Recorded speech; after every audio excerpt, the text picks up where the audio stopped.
Hello there, Cancers. Welcome. So, when I was shuffling out this spread for you, I do have an image that I want to convey to you. And there were words that came through. And so it's not so much about the image. It's mainly the words associated with it, okay? I feel like it has more importance. So first of all, I see this bedroom scene, okay? So there's like a window, and it opens out into the, I guess the backyard of the house. And there's a tree with like a tire swing that's nailed to the branch of the tree. And then in bed, you have this little boy. He's very, very young. He's probably like 6 or 7. He's looking out into the window. The window's open. He's looking out at the tree. And so what I started to see was the scene is moving. So it's like a nighttime scene. He's supposed to be in bed. He's kind of bored. He doesn't want to sleep yet. He wants to like go outside and play. But it's nighttime, so you know his parents are probably forcing him to go to bed, and they're assuming that he's sleeping, but he's looking at the tree, and you see the passage of time. So it's a nighttime scene, and then you know the earth kind of moves and shifts, and then the sun starts to rise. And then you see this passage of time where, you know, it's like winter starts to come in, the snowflakes start to kind of come in through his window. And then after that, the snow melts, and then the spring season starts to come in, and you have cooler weather, and you have like sun streaming into this window. So he's looking at the passage of time, the passage of all the seasons from his window. And the words and the phrases that I started hearing is definitely the passage of time, wanting to grow up, wanting to be out there, wanting to be an adult, wanting to be able to dictate your own life, you know, when to sleep, when to go outside, when to eat. And I feel like this is somebody who's very eager to grow up, okay? And I also feel like, you know, it's like wanting that independence, okay? So what I'm feeling is, I feel like for many of you, you might be this child that I'm seeing.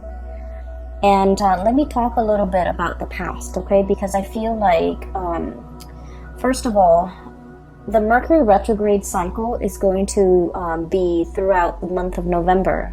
We are starting Mercury retrograde on the 31st of October, and it's going to end, you know, it's going to run through the first 3 weeks of November, but then the last week of November, we have like a shadow period. And so pretty much all of November is going to be about revisiting things. And then I feel for you guys in particular, it is going to be revisiting the choices that we have made, the decisions that we have made, so that we can glean and extract wisdom from it, okay? So I feel right off the bat, this month might be a little bit uncomfortable because you're confronting your demons. You're confronting the past. You're confronting choices and decisions that you have made in the past. And I do feel the month brings about immense opportunities for transformation. If you don't like where you are, you're going to be able to change location. If you don't like the things that you have done in the past, you're going to be able to do like a 180, you know, change direction, take a different path. If you don't like the person that you're around, you're going to be able to change your group of friends. If you don't like the lover that you have, you're going to be able to switch things up, you know, get out of situation. So I do feel like it's a very reflective type of a month, okay? So going back to that original image, let me talk a little bit about where I feel like the pieces are fitting in for you guys. I feel as if for many of you, you know, when you were younger, you were very eager to grow up. Okay, you wanted to kind of like get out into the world, get your hands dirty, experience things, live life, and just not have to. I just feel like this sense of like feeling that, you know, life is like an unopened box, like a present wrapped up in a bow. And with wrapping paper, and you're so eager to like tear it open and just, you know, get your hands dirty and just really embrace and live life. And I feel for many of you, this can come in all forms and shapes and sizes. Like wanting to, you know, really experience all the nitty gritty things in life, okay? I see a lot of experimentation when it comes to drugs, alcohol, even like, you know, overindulging in those things, but also wanting to just, you know, really grab life by the horns and live as if there's no tomorrow, okay? Because like the image of that child is coming through. It's a child that is very like innocent, naive, and things like that. So I feel like you kind of like, you know, rushed in there, like let's do it first, ask questions later. And I feel like it was a cycle, like a spiral, where you might have gotten involved with the wrong people, you might have experimented with the wrong things, experimented with the wrong substance, experimented with the wrong relationships. And I just see like a lot of overindulging and wanting to just really, really experiment. And then I also felt like for many of you, you might have been like on the flip side, on the opposite end of the spectrum. I see somebody who's like really, you know, like who has had to grow up at a very young age. There were a lot of like expectations imposed upon many of you. It kept you on the straight and narrow, right? Like it kept you going through school. It kept you very responsible. It made you kind of like very, very straight-laced. And then whatever age you're at, maybe, you know, going off to college, or maybe in your 30s, or maybe even now in your 40s, whatever age you're at, you went through a phase where you just like, I want to indulge. I want to, you know, let loose. I want to have no restrictions. I want to have no baggage. I just want to be irresponsible. Like just, I feel like that tug and pull with many of you. And so the first group of you, I do feel like you needed to experiment it. You needed to, you know, overindulge. You needed to get yourself in wrong situations with the wrong people even, in order for you to learn, in order for you to shape up, in order for you to realize that, oh, you know, been there, done that, not for me, okay? And then that first group of you, you have come in with this energy as the Emperor. This is somebody who is, you know, has a lot of life experience under their belt. They know who they are. They know themselves really, really, really well, okay? They know what works for them. They know what doesn't. They know what types of people they want to be with. They know what career path is good for them. And they also know what not to get involved with, okay? Like never again. So I feel like, you know, you've come into this sense of like strength and fortitude and just knowing yourself inside and outside very, very well.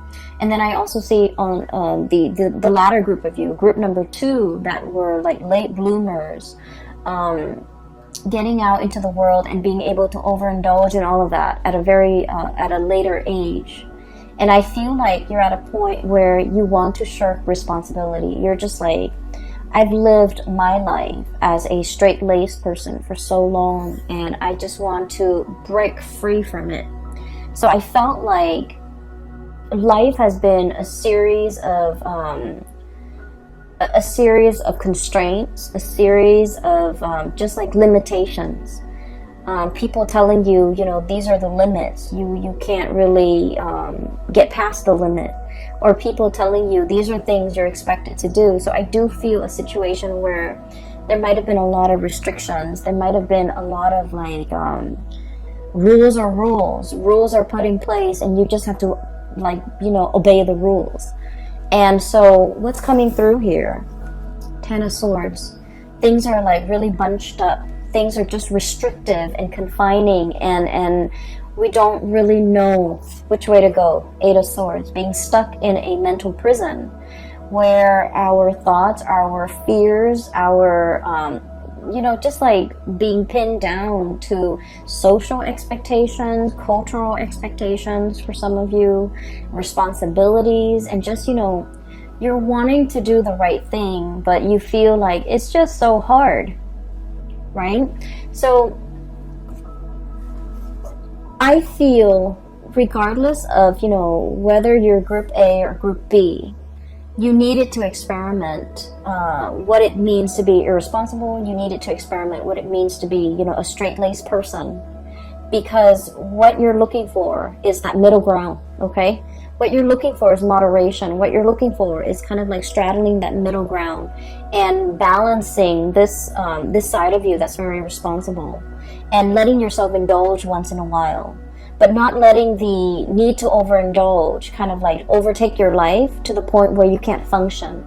So I feel like the universe is teaching you a very important lesson about moderation, about, you know, walking a middle path, about really finding your own way, okay? Never mind the social expectations, never mind what people expect from you, or never mind what you feel is expected of you. It's just a matter of figuring out that perfect medium that works for you. And I feel like you're still in the process of trying to find that. And you're kind of, I almost feel like walking down this alley, okay, and the walls are around you, and you're walking in the middle. You're trying not to hit the walls, and you know, if there's like any type of turbulence, you're gonna sway in either direction. But the trick is to maintain your balance, to maintain your stance, so that you don't get swayed either way. Okay, so that's what I'm feeling here.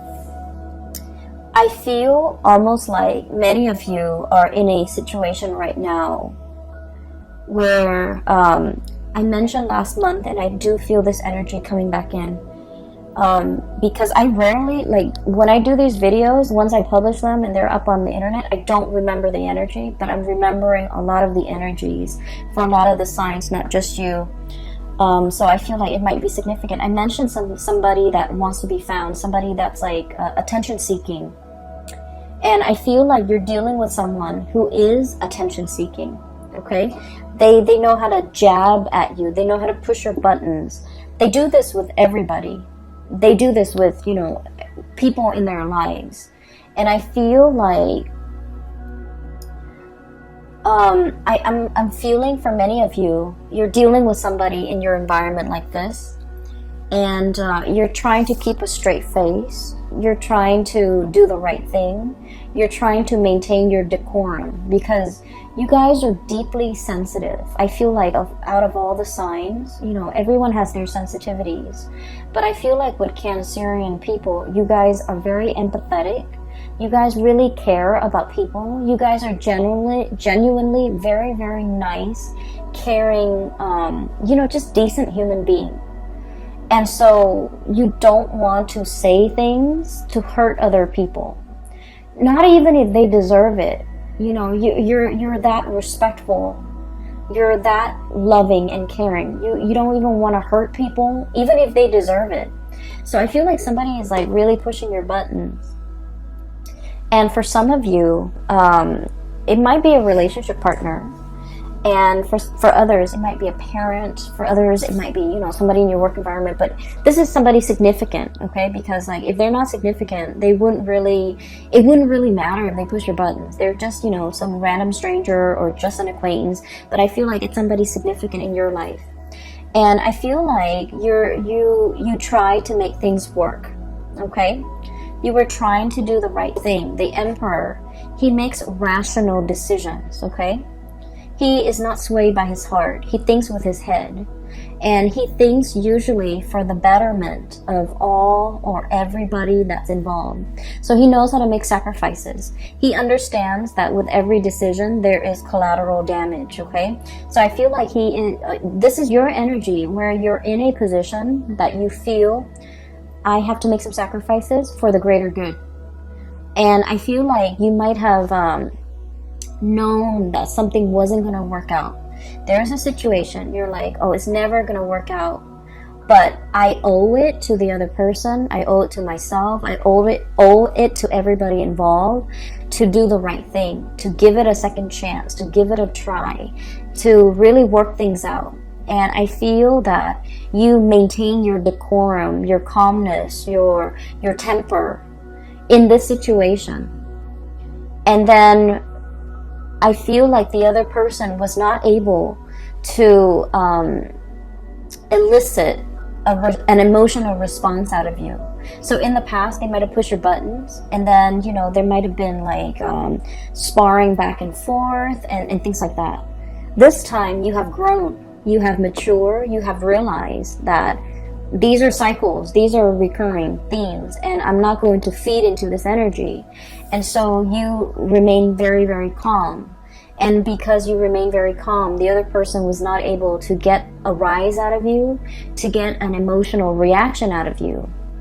And so I feel like they had to check themselves out.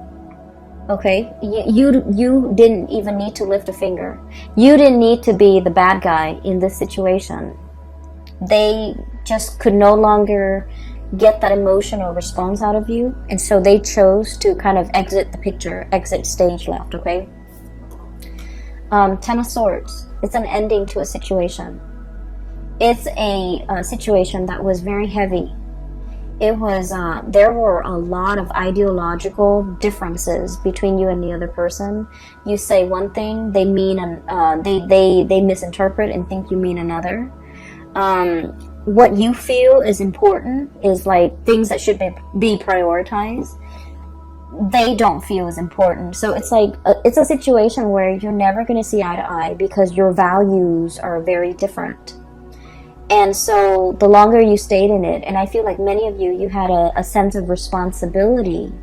You stayed in it for the greater good. You stayed in it because, you know, there might have been more at stake. You stayed in it because you wanted to help the other person.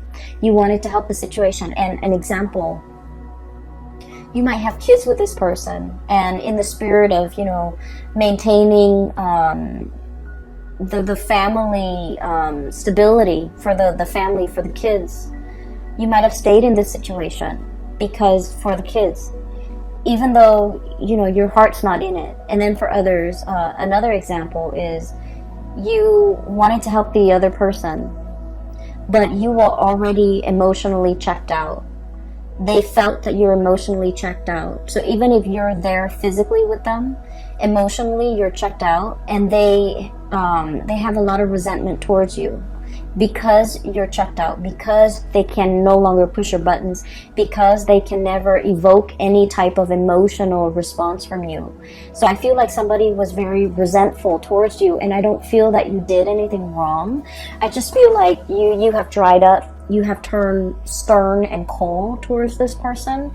Even though you're physically there, they feel as if you're not there. So there's definitely, I'm sensing here, you know, like,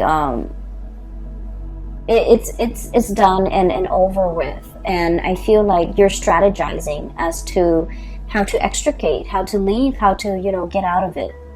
And what we have, though, with the Eight of Swords, this is, you know, being bound in that mental prison, not knowing where to go, even though you have the tools at your disposal to kind of like cut yourself free. What's coming through is we do have an unraveling process, okay? Two of Wands. The ribbons, everything is like unraveling. Everything is coming loose. Everything is becoming lighter. The burden is no longer there. And then you have a situation where things are just becoming lighter, becoming easier, becoming better. But we're definitely dropping a lot of burdens, okay? I have the Death card, which signifies to me transformations, seeing the light at the end of the tunnel. For those of you who have been in a very difficult, rough situation, this is pretty much, you know, I look at this as when we're in this space where we're walking towards the light, we're in this tunnel, and it's really hard to see. The size of the tunnel could be, you know, God forbid, covered in spiders, covered in yucky stuff. It's very dank and damp in that tunnel. We can only see like so far ahead of us. We don't know if we reach out what's going to be there, you know. So it's a very uncomfortable situation. It's claustrophobic. It's dark. It's menacing even, I feel, for some of you, but it is not comfortable. It's not comfortable. But there's some light streaming through at the end of it. So you do see an end in sight. You do see that there's an end date. There's a change coming into the picture, and I have the exact date when that transition is going to happen. And so your mind is kind of like lightened as a result of it. The burden is lightened because you understand that there's light at the end of the tunnel. There's an end date. There's an end in sight. And you're going to be able to make some major transformations happen in your own life once that date is here. Okay, so I definitely feel a situation that has been problematic for some of you. This is a work situation where there might have been a lot of bickering, where there might have been a lot of stop-starts, like false starts even, where decisions cannot be made, okay? Like one decision is contingent upon another. And then you also have a situation where some of you could be in a leadership position and you're managing people that are just like immature, difficult to deal with, difficult to train, who get super defensive when you're trying to give them like constructive feedback. And there's so many of them, and they all exhibit the same types of personality. So it's a very emotionally taxing, emotionally draining experience. And then you realize that, you know, if you're in a supervisory position, for example, you realize, oh, there's an end in sight. Maybe it could be for some of you the end of a fiscal year where they might no longer be your subordinate. And then for others, it might be the end of a lease, the end of a housing situation, the end of a lease. For others, it might be, you know, the end of a contract, the end of a work contract where you're shifting into something new. Or even just, for some of you, I do see like a change, a major change in your environment. It could be a housing situation, somebody moving in, somebody moving out. You might be moving location altogether.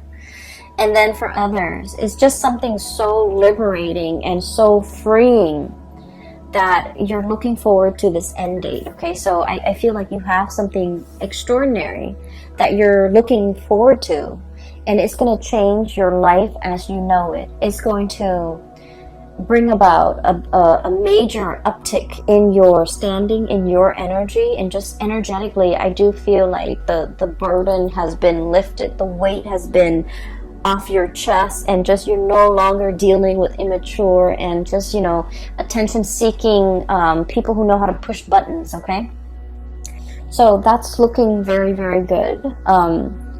Let me see, there was another image that I saw and I can't for the life of me remember. I did this, I think, with the Gemini people too. They got two images and I forgot one of them. Okay, so I do want to talk about another situation here, and this is pretty much, you know, the cards are split like this: past, present, future. That's what it feels like to me. And so let me talk about something else that's coming into the picture.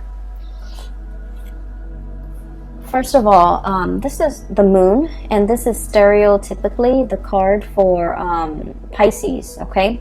Pisces is represented by the moon, but I feel like in your situation, this is pretty much you, because I want to talk about something else.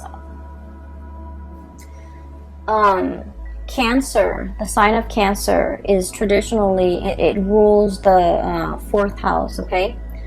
And the fourth house deals with the mother, okay? It deals with childhood. It deals with family. And so the symbology of the moon, I always think of it as Cancer. And I don't know, maybe some of you are aware of this, maybe all of you are aware of this, but this is something that I just started to realize about Cancerian people in general, because I had a friend, and through like conversations with, you know, the Cancerian friends that I've had over the years, this is something I've just noticed.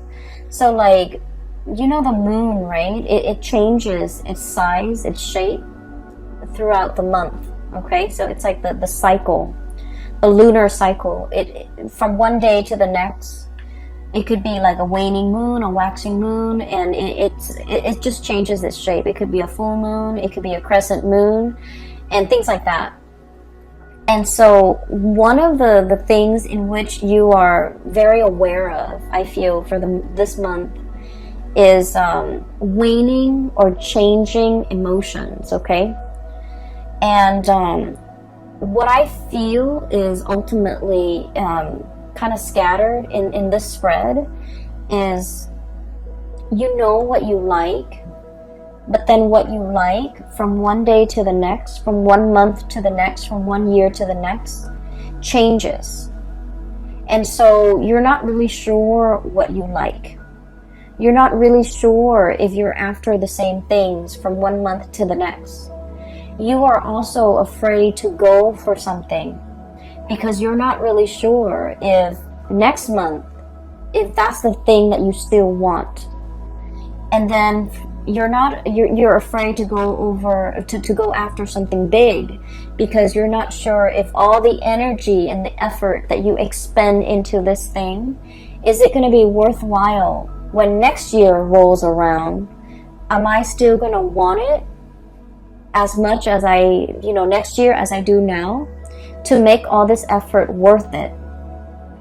You're coming to the realization about yourself, I feel, that what you want, what you value, what you desire, from one day to the next, from 1 year to the next, from one season to the next, it fluctuates and it changes. And because it fluctuates and it changes, you might be in a position where you just wait for things to happen to you rather than going out into the world and making things happen for yourself. Going after the things that you want, going after the situation, the job, the person that you want, and expending all that energy and all that effort because you're not really sure if what you want from one day to the next will be constant. And so this energy is very, very transient, okay? It basically changes with the tides. It changes from day to day, from hour to hour. And what I feel is like, for some of you, you might really love somebody, okay? You love somebody. And when they're on their good days, oh my gosh, the love is amazing. When they're on their bad days, however, you might feel like, oh, I don't know if I love this person anymore. And I'm sensing that you're at a point where, you're trying, and this is why I feel like it's so hard for Cancerian people to go after the object of their affection, the things that they really desire. For whatever reason, they have a really roundabout, way of going after the things that they want. And I've never understood it, growing up, I've never understood it. But now, like, I feel like that's